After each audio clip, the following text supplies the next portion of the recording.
अस्सलामुअलैकुम दोस्तों, मेरा नाम है शारिफ खान। आज हमारे साथ एक ऐसे भाई मौजूद हैं जो आपको अपनी ज़िंदगी की वो कहानी बताने आए हैं कि कैसे ऐशो आराम की ज़िंदगी को छोड़कर उन्होंने इस्लाम को चुना, कैसे इस्लाम में दाखिल हुए और इससे पहले जिस धर्म के अंदर वो थे वो ईसाई धर्म था। ईसाई धर्म के अंदर ये चर्च के पादरी थे जो जगह जगह पर जाकर लोगों को ईसाई धर्म की दावत दिया करते थे कि ईसाई धर्म में आओ।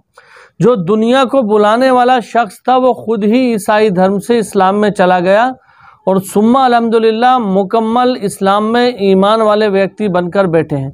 यानी ऐसे मुसलमान बने हैं, केवल कहने वाले नहीं, प्रैक्टिकल मुस्लिम, जो पांचों वक्त की नमाज पढ़ते हैं, झूठ नहीं बोलते हैं और बहुत सारी चीज़ें। ये अपनी ज़िंदगी की पूरी कहानी आपको खुद बताएंगे। मैं इनके बारे में दो मोटी मोटी आपको बातें बता रहा हूँ। इसके बाद भाई से सुनेंगे इन्हीं की ज़ुबानी कि आखिर वो क्या टर्निंग पॉइंट था जब इन्होंने इस्लाम कबूल किया। और ऐसा शख्स जिसके पास दौलत के बड़े बड़े भंडार, जो अमेरिका जैसी जगह में चर्च का पादरी, जिसके पीछे आप लोग जानते हैं कि अमेरिका में चर्च के पादरी की कितनी पावर होती है, ऐसे व्यक्ति ने इस्लाम को चुना। और ये भी ये जानते थे कि जब मैं इस्लाम में जाऊंगा, जब मैं इस्लाम में दाखिल हो जाऊंगा तो ये सारी चीज़ें मेरे से पीछे रह जाएंगी। यानी आज जो मुझे झुक के सलाम करता है, आज जो मुझे झुक के गुड मॉर्निंग कहता है और मेरे पीछे खड़ा रहता है, और बहुत सारी ऐसी चीज़ें, ऐसी तंजीमें, ऐसे संगठन मेरे सपोर्ट में खड़े हैं, पैसे से लेकर हर चीज़ के लिए, वो सारी चीज़ें मुझसे छूट जाएंगी। मैं तन्हा अकेला इस्लाम में दाखिल होऊंगा, मेरा अल्लाह ही मुझे संभालने वाला है। ये सारी चीज़ें ये जानते थे। सारी चीज़ों को जानबूझकर अल्लाह की रस्सी को मजबूती से पकड़ लिया और अल्लाह की तरफ एक उम्मीद से देखा कि या अल्लाह, मैं तेरे बताए हुए रास्ते पे आ रहा हूँ, मेरे मालिक मुझे संभाल लेना। ऐसी ऐसी चीज़ों से गुजरे हैं आप समझ भी नहीं सकते। घर परिवार, यार दोस्त, वो पहचान वाला एरिया जहाँ पर ये रहा करते थे, एकदम से सब कुछ तनहा हो गया।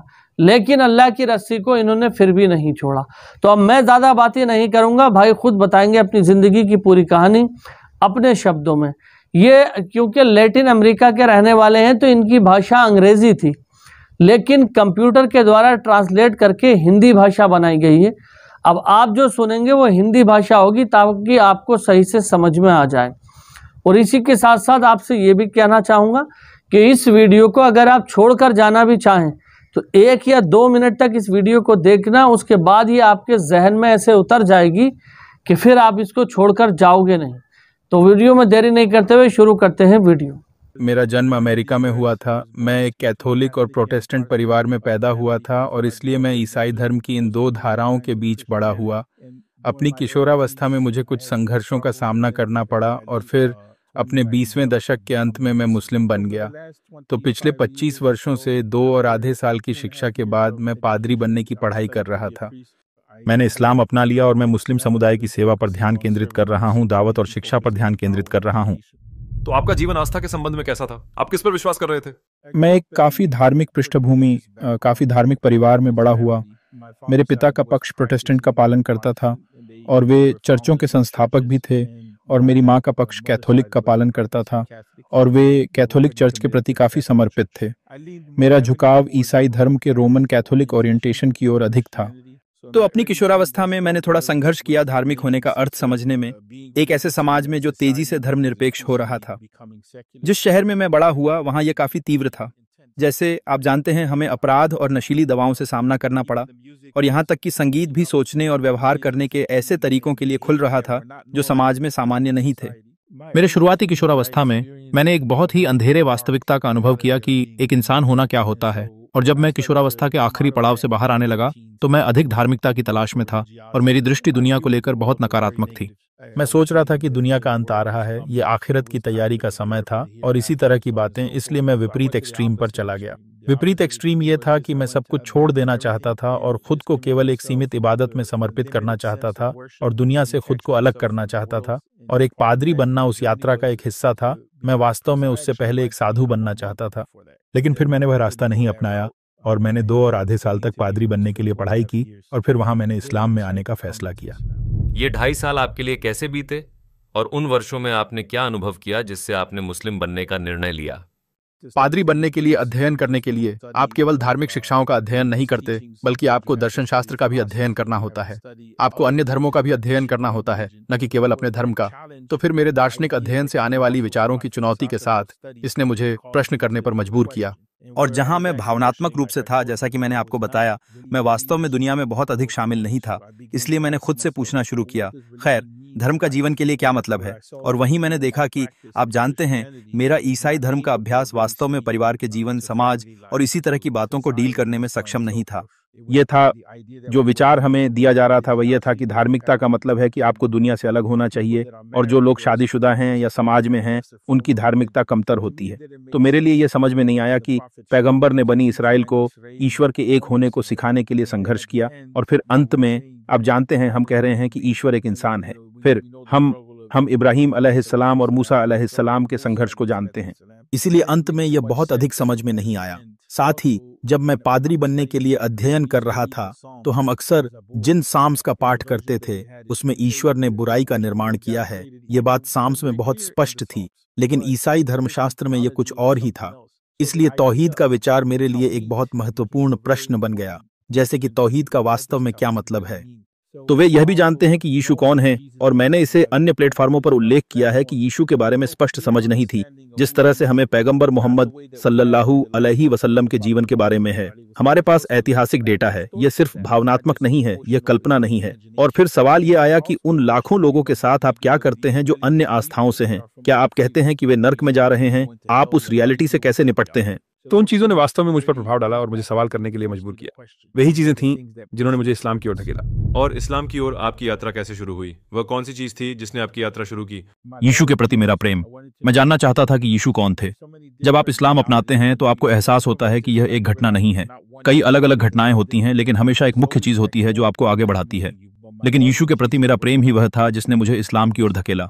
मैं जानना चाहता था कि आखिरकार यीशु थे कौन। इसने मुझे फिलिस्तीन की ओर देखने के लिए प्रेरित किया। इसने मुझे उस वास्तविकता का अध्ययन करने के लिए प्रेरित किया। और फिर मैंने अजान सुनना शुरू किया। और जब मैंने अजान सुनना शुरू किया तो इसने मुझे इस्लाम की ओर और अधिक खींचा।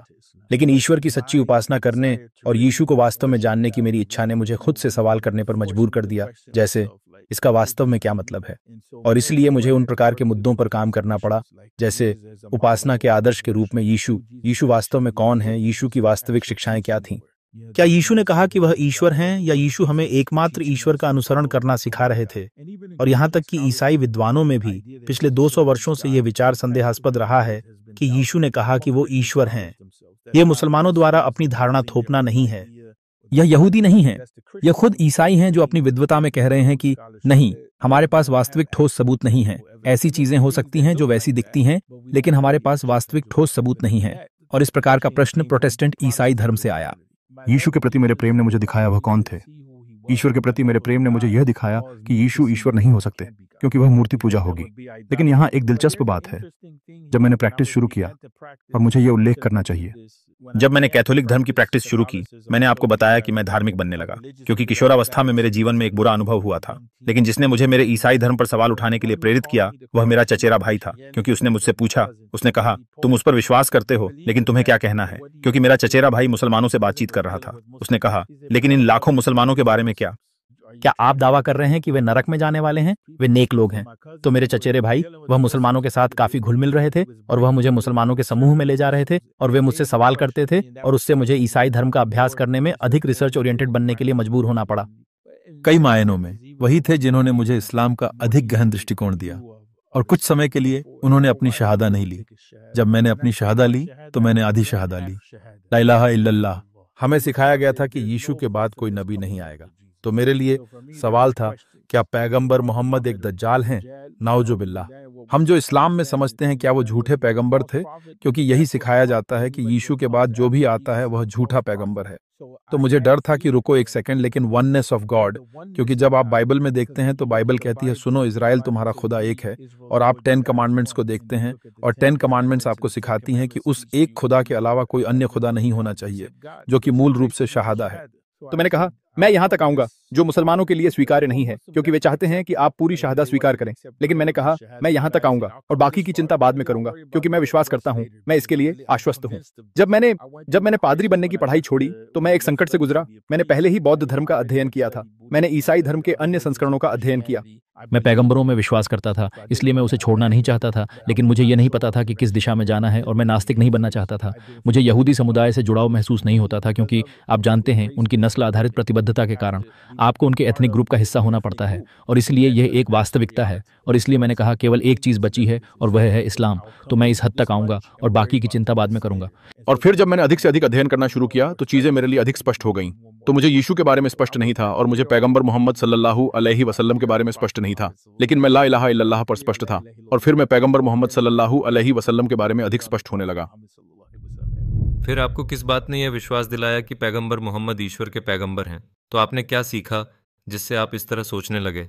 जब मैंने पैगंबर सल्लल्लाहु अलैहि वसल्लम की जीवनी पढ़नी शुरू की, वो एक टर्निंग पॉइंट था। हालांकि आपको पता है कि जिस तरह से हम सीरत बयान करते हैं उस पर मेरे अपने मतभेद है। हमें सीरत बयान करने को लेकर सावधानी बरतनी होगी। बतौर मुसलमान यह अत्यंत महत्वपूर्ण है, क्योंकि हम सीरत का बयान करते हैं, सीरह को व्यवस्थित करते हैं। यह ऐसा दिखाता है जैसे पैगंबर सल्लल्लाहु अलैहि वसल्लम जन्मे थे, फिर वह जवान हुए, फिर एक मोड़ पर उन्होंने खुदा को जाना और फिर वो एक पैगंबर बने, और फिर उन्होंने दावत दी, फिर उन्होंने एक कम्युनिटी की स्थापना की, फिर वहां से पूरे समुदाय की स्थापना की। प्रक्रिया के दौरान जो आप पाते हैं वह यह है कि ये सभी उल्लेखित लड़ाइयां लड़ी गईं, इसलिए वो पैगंबर अलैहिस्सलाम को एक योद्धा के रूप में दिखाता है। यह एक डायमेंशन है, लेकिन हम मुसलमानों के लिए यह भी महत्वपूर्ण है कि इस पर जोर दें कि पैगंबर ने लोगों के साथ, उनके दुश्मनों के साथ, अन्य धर्मों के लोगों के साथ कैसा व्यवहार किया। यह महत्वपूर्ण है ना? तो वे पहलू, पैगंबर की करुणा, सल्लल्लाहु अलैहि वसल्लम, उनका एक नेता के रूप में उनकी भूमिका, न्याय स्थापित करने में उनकी भूमिका, ये चीजें मुझे इस बात के लिए और अधिक आश्वस्त करती हैं कि पैगंबर कौन है। और साथ ही यह तथ्य कि हमारे पास डॉक्यूमेंटेड एविडेंस है। किसी अन्य नबी या किसी अन्य मानव के उस स्तर का कोई अन्य डॉक्यूमेंटेड एविडेंस नहीं है जिसे हम देखें, जिसे हम वेरीफाई कर सकें। यह ऐसा कुछ नहीं है जिसे हमें कल्पना या बिना प्रमाण के विश्वास के आधार पर मानने के लिए कहा जा रहा है। लेकिन मैंने यह भी सीखा कि इस्लाम क्या सिखाता है। इस्लाम को जिस तरह से प्रस्तुत किया गया है उसमें बहुत सारी गलत फहमियां हैं। अभी भी मन में ये फ्रेम किया गया है कि इस्लाम दुनिया के खिलाफ है। आप जानते हैं कि हेनरी किसिंजर की यह मानसिकता थी कि इस्लाम सिर्फ युद्ध का धर्म है, और जिस तरह से ओरिएंटलिस्टों ने इस्लाम को दर्शाया वह अभी भी कुछ हद तक प्रभावी है। लोग मुस्लिम दुनिया के बारे में नहीं सोचते हैं और वे इस्लाम को स्वतंत्र रूप से अपनाने के बारे में नहीं सोचते हैं। वे सोचते हैं कि इस्लाम तलवार के द्वारा फैला। यह एक बहुत ही रियल रियलिटी है। तो इसका ऐतिहासिक पक्ष और सांस्कृतिक पक्ष और सिविलाइजेशनल साइड वास्तव में प्रमुख नहीं है। हमारे लिए, मेरे लिए लैटिन अमेरिकी पृष्ठभूमि से आने के कारण यह अत्यंत महत्वपूर्ण है, क्योंकि तलवार के बल पर तो हम पर ईसाई धर्म थोपा गया था। तो आपके परिवार और आपके आसपास के लोगों ने आपके इस्लाम अपनाने पर कैसी प्रतिक्रिया दी? ये बहुत कठिन था, क्योंकि मैं एक ईसाई बैकग्राउंड से आया था। फिर कुछ साल बाद 9/11 हुआ तो ये सब बिल्ट अप हो गया। मैं पहले से ही कुछ समय के लिए मुस्लिम था, लेकिन 9/11 हुआ और मेरे परिवार के साथ मेरे संबंध अच्छे नहीं रहे। मेरी माँ ने मुझे काफ़ी हद तक ठुकरा दिया, खासकर जब मेरी शादी हुई। तो मैं उस दौर से गुजरा जहाँ मेरी माँ ने मुझे ठुकरा दिया धार्मिक कारणों से। जब भी मैं उनसे बात करता, पहले ऐसा नहीं था, लेकिन अब हमारी बातचीत में वो हमेशा ऐसे ढंग अपनाती थी कि जिससे बात यहाँ पहुँचे कि यीशु खुदा हैं, और अगर मैंने ये नहीं माना कि यीशु खुदा हैं तो ये एक प्रॉब्लम है। क्योंकि उनकी नज़र में मैं एक मुर्तद था। आप जानते हैं मैंने धर्म छोड़ दिया था। पोर्टो रिकन कल्चर में, विशेष रूप से कैथोलिक कल्चर में, दोनों एक ही हैं। तो जब आप कैथोलिक धर्म छोड़ते हैं तो ये ऐसा है जैसे ईसाई होना छोड़ देना। मेरा मतलब है पोर्टो रिकन होना छोड़ देना, सॉरी। तो वो बड़ा संघर्ष था। जब मेरी शादी हुई तो मैं अपनी पत्नी को अपनी दादी से मिलाने ले गया, क्योंकि मेरी दादी एक कट्टर सक्रिय कैथोलिक थी। वह चर्च में सक्रिय थीं, सिर्फ एक साधारण अनुयायी नहीं बल्कि वह सक्रिय थीं। उनका रोल थोड़ा लीडरशिप वाला था। तो जब उन्होंने मेरी पत्नी को हिजाब में देखा तो उन्होंने कहा यह सही तरीका है। शुरू में वह मुझसे बात नहीं करती थीं और फिर अंत तक बातचीत बहुत कम हो गई। फिर यह मेरे बच्चों के साथ बदल गया। जब मेरे बच्चे पैदा हुए तो आप जानते हैं एक निश्चित समय तक वह उनसे नहीं मिलती थीं, लेकिन फिर ऐसा हुआ कि मुझे लड़ना पड़ा ताकि वे मेरी माँ के साथ एक रिलेशनशिप में हों। फिर यह बदल गया, फिर बातचीत बहुत अच्छी हो गई। मुस्लिम उम्मत मेरी माँ बन गई। अब तक यह बहुत कठिन रहा। इसने मुझे अन्य लोगों के प्रति संवेदनशील बना दिया। यह है जो कि इसने मुझे बनाया दूसरों के प्रति संवेदनशील। इस मामले में मैं अभी भी आगे बढ़ रहा हूं, लेकिन इसने मुझे निश्चित रूप से संवेदनशील बना दिया। इसने मुझे मुस्लिम समुदाय पर बहुत अधिक निर्भर बना दिया, शायद जितना मुझे होना चाहिए था उससे अधिक। लेकिन इसने मुझे निश्चित रूप से मुस्लिम समुदाय पर निर्भर कर दिया, क्योंकि यही मेरा परिवार बन गया। मुस्लिम समुदाय मेरा परिवार बन गया, वे मेरे लिए शरण बन गए।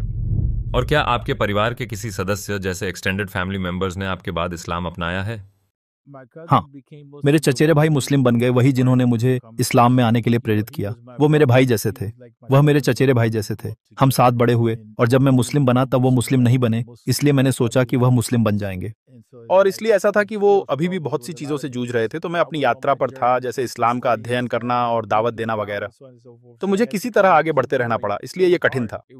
ये कठिन था क्योंकि ऐसा था कि मैं अपने परिवार से अलग हो गया था, मैं अपने समुदाय और सभी से अलग हो गया था। ऐसा महसूस होता है जैसे कोई और भी तो है जो कि मुसलमान बना। तो अंतिम प्रश्न, पैगंबर मोहम्मद अलैहिस्सलाम के जीवन के बारे में आपको किस चीज ने सबसे अधिक प्रभावित किया? नबी सल्लल्लाहु अलैहि वसल्लम ने एक समुदाय और विश्वास और न्याय का समाज स्थापित किया। यही वह चीज है जिससे हर कोई अभी जूझ रहा है। जीवन का अर्थ क्या है? हम हर स्तर पर राजनीतिक, आर्थिक रूप से न्याय कैसे स्थापित करें? हम मतभेदों से कैसे निपटें? और आधुनिक दुनिया को उस दृष्टिकोण से पैगंबर मोहम्मद सल्लल्लाहु अलैहि वसल्लम के जीवन का अध्ययन करना चाहिए। अच्छा नेतृत्व कैसा दिखता है? क्योंकि आस्था और जीवन के बीच सीधा संबंध है, और वही मॉडल, वही संघर्ष था जो मेरे पास था। तो आपने कहा कि आपने कई धर्मों की खोज की, और सैकड़ों धर्मों में से इस्लाम क्यों? विश्वास की सरलता, संसाधनों की प्रामाणिकता, जीवन से संबंधित व्यावहारिकता। इस्लाम मानव के हर पहलू से संबंधित है। इस्लाम पृथ्वी पर एकमात्र धर्म है, मैं यह यकीन के साथ कह सकता हूँ, जो इंसानों के हर पहलू से संबंधित है और संपूर्ण मानवता को शामिल करता है।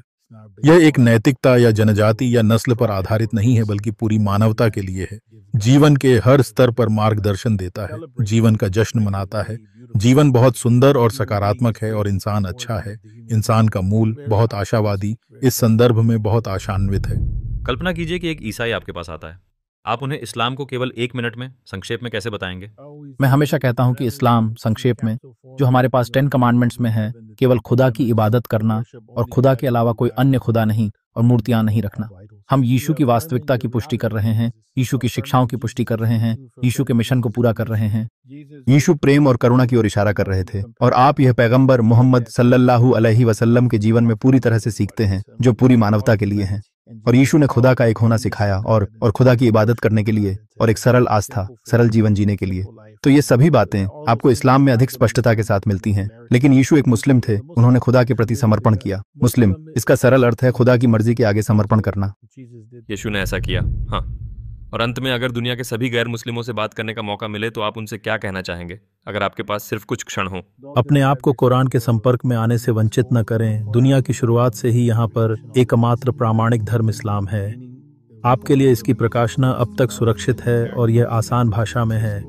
और अपने आप को वास्तव में ये जानने से वंचित न करें कि पैगंबर मोहम्मद कौन हैं, वे, उन पर शांति हो। ये 2 बुनियादी चीज़ें हैं। और दूसरा, अंत में आप जानते हैं, इस्लाम एक सभ्यता के रूप में, केवल एक धार्मिक प्रथा के रूप में नहीं, बल्कि इस्लाम का सभ्यता पर। तो दोस्तों, आपने भाई की वीडियो देखी। इस वीडियो को देखकर आपको क्या लगता है कि अल्लाह जब किसी को अपनी तरफ खींचता है तो वो खींचा ही चला आता है, दुनिया के ऐशो आराम के चक्कर में नहीं पड़ता।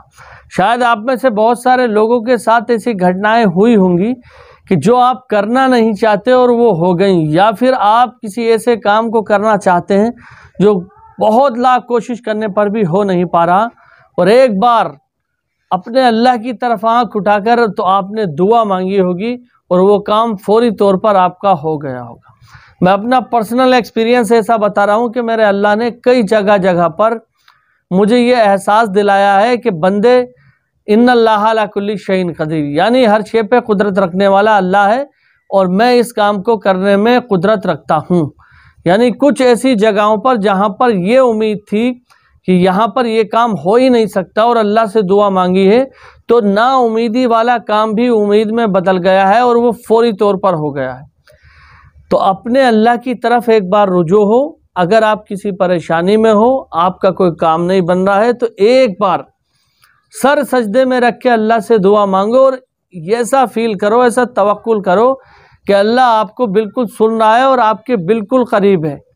जैसे आप अपनी माँ को किसी काम के लिए मनाते हो, उसी तरह से अल्लाह को अपने काम के लिए मनाओ। रोकर मनाओ, अपनी फरियाद सुनाकर मनाओ, अपने अल्लाह से बातें करके उस काम के लिए अल्लाह को मनाओ। इंशाअल्लाह ताला आपका काम हर हाल में होगा। फिलहाल ये आज की वीडियो थी। इस वीडियो के अंदर आपको जो कुछ सुनने को मिला उसके बेसिस पे आपका एक्सपीरियंस क्या कहता है कमेंट में ज़रूर बताना।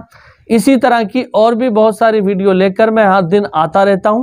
तो अगर आप इस तरह की वीडियो देखने में इंटरेस्टेड हैं तो नीचे कमेंट में जाकर ज़रूर बताएं। इंशाअल्लाह ताला और भी ऐसी स्टोरी खोजकर मैं लेकर के आता रहूँगा जिससे आपके दिल को भी सुकून मिले। मिलेंगे अगली वीडियो में, तब तक के लिए खुदा हाफिज़। जय हिंद, जय भारत।